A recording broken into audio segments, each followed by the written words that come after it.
There are hundreds of thousands of books out there that claim to have the secret to wealth creation, and at times I'm sure it can be overwhelming trying to figure out what book to read first or what book to read next. Especially when there are thousands of entrepreneurs telling you their top 10 list of books that are going to make you rich. But what if I told you there's only one book that you need to get on your journey towards wealth creation? I'm sure that if you knew all you had to do is read one book, it would be a lot easier to get started rather than getting lost in the endless cycle of book recommendations. So, without further introduction, the book I'm talking about is The Science of Getting Rich. This book claims within itself that it is the only book you need to read to get rich, and if you stay until the end, we're going to be breaking down whether that is true or false. This book was actually written 100 years ago, but the principles still apply today. The goal of this book was to expose the secrets to getting rich that the wealthy try to hide from your average person. There are many things that I like about this book, but the main reason I do like this book is because it is 100 years old and the principles can still be applied today.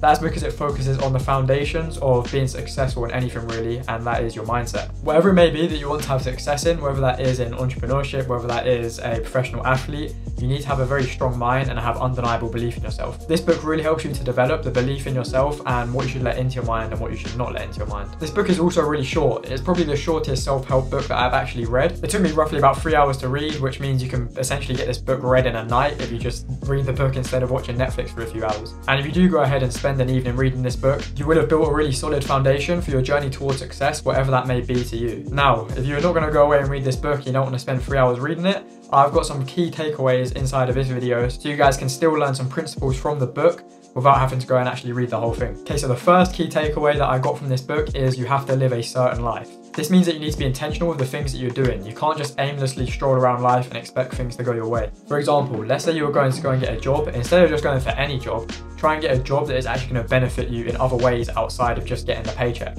An example of this in my life is when I was 16, I could have just gone and got a job in like a retail store, stacking shelves, whatever. It wouldn't really have helped me develop many skills that I can then use later on in life. So instead, I went and got a job as a football coach. While at the beginning, it didn't really pay me very well as I was just learning the ropes and getting started with it. As this is a skill-based job, as you keep getting better, your earning potential will keep rising. And it eventually kept rising to the point where I was getting paid more than double what I would have been getting paid at a normal sort of retail job. But not only that, it helped me develop skills that will stay with me for the rest of my life. For example, I had to get good at speaking to people and communicating. I had to be good at communicating with parents. I had to be good at communicating with the kids. It just overall developed my communication skills and my confidence when it comes to speaking to people.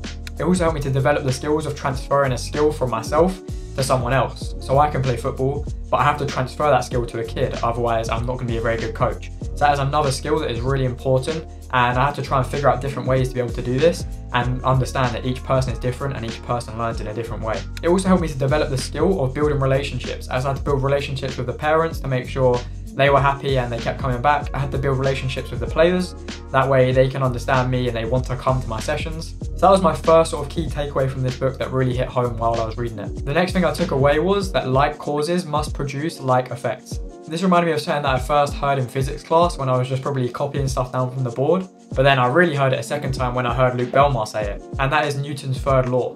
The law states that for every action in nature, there is an equal and opposite reaction. So in life terms, this basically means that you're in control of your life. You are where you are today because of the actions you took in the past, and the actions that you take today will determine where you'll be in the future. So really focus on what you're doing today and whether it's going to cause positive or negative reactions in the future.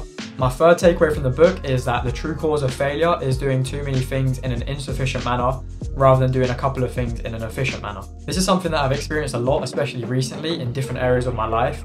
But what I've noticed is if you can just focus on one thing and truly pour your full focus into that, even when you're doing other things, you'll be thinking about it, that thing is going to see exponential growth. An example of this would be when I started my theme page. I was literally just thinking about my theme page, and because of that I managed to grow it extremely quickly because I was only thinking about that. Even when I was doing other things, I was thinking about my theme page and video ideas and concepts I can try out to try and get the page to grow. And this point links on nicely to my fourth and final key takeaway from this book, and that being that you should picture in your head that you have the thing that you so desire. This is a very common trait that a lot of successful people, whether it be athletes, actors, whatever, have always talked about. One that comes to my head immediately is Conor McGregor. There are so many interviews where he talks about the fact that he dreamt getting the belt, he dreamt all of this, he manifested everything that happened. And he is not the only one. There's many people out in my head that I can name that have stated that they pictured themselves doing something before it actually became a reality. The book essentially states that if you have this vision in your head and this picture in your head of where you want to be and who you want to be, and you think about it bad enough and long enough, then eventually you are going to subconsciously be taking actions and steps towards becoming that person. Now, these are just a couple of small takeaways that I had from the book. There are many more, but I didn't want to make this video too long. I want it to be quite short and snappy.